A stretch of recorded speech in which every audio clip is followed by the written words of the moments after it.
Hi, this is Mark from LongNightWatch.com, and today we are checking out the new 36mm Marathon TSAR Quartz military watch. TSAR, the Tactical Search and Rescue watch, comes in two varieties now, rubber strap and bracelet. They are the same watch. Otherwise, the new addition is the white dial. So in the past, it came with a black dial only. So this is now being called or dubbed the Arctic TSAR. I guess we'll do the bracelet one and I'll show you the rubber one in a little more detail. So being a marathon, you know it's Swiss made and it is built in accordance with US government specifications as well as a number of other specifications that make sure it is a high quality wristwatch suitable for service, as you'll see on the case back. And field issue. For those that are issued them, I understand that not everybody gets one. Whenever I say it, somebody comments, "I never got one." Well, they are procured under government contracts, and Marathon is on the qualified supplier list for wristwatches for the Department of Defense. Let's go. 36 millimeters in diameter, so awesome, mid-size, right? 12 millimeters thick. Check that out. Look at the aggressive bezel. It's 43 on the tip to tip. So smaller wrists rejoice. Awesome. Not going to fit under a shirt cuff maybe, but smaller wrists, we are here for you. It is a sapphire crystal. And I'm fairly certain that Marathon does not use AR on their flat sapphires because it's really not necessary. 18 millimeter lug width. So this one's on the bracelet. The other one is on the rubber. The bracelet is an amazing bracelet. I'll go over the details in a second. 300 meters of water resistance. Aggressively knurled crown. Also, as I said, aggressively knurled bezel. I did mention it's quartz. You can see, obviously, registration with Marathon is generally superb.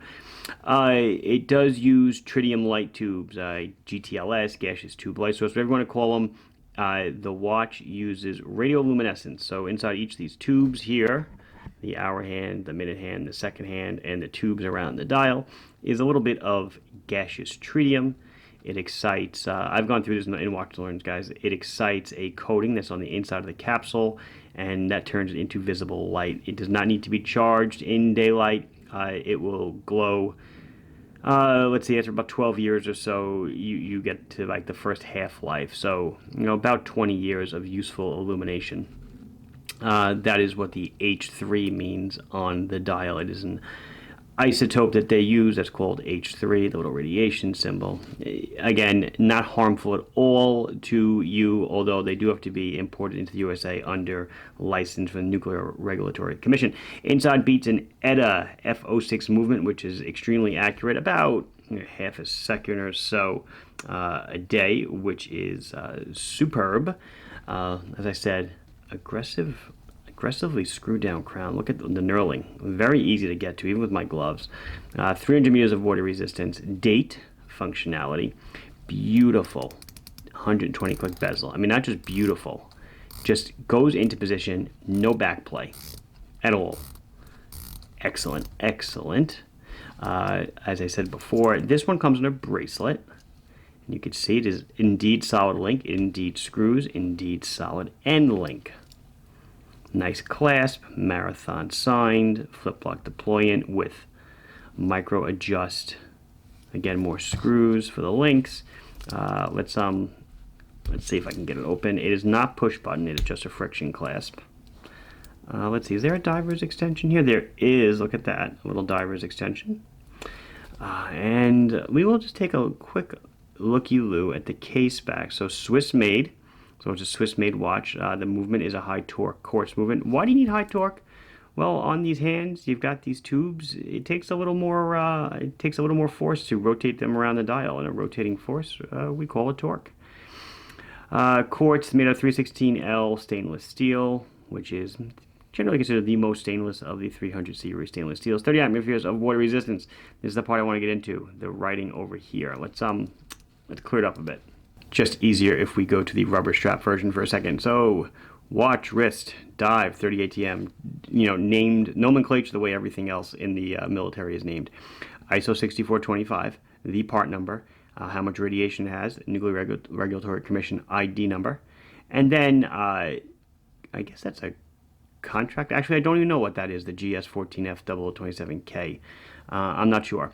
CAGE code is a commercial and government entity code number, basically given to anybody that supplies to the DoD, and then their own numbers and the serial number. So let's go back to the steel one.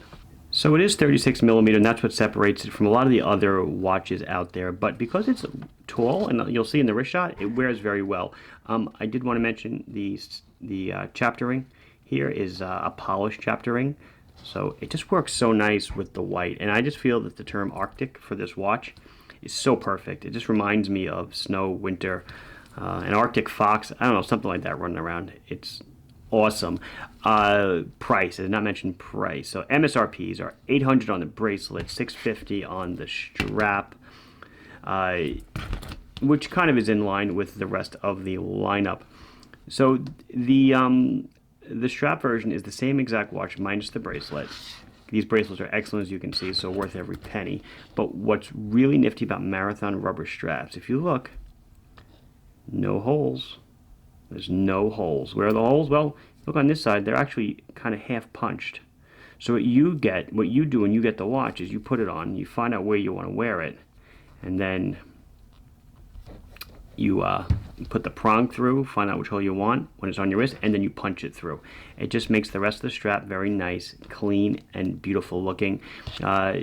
But if you want, you could put any other 18 millimeter strap on it if you want. Obviously, a one-piece nylon strap would look awesome.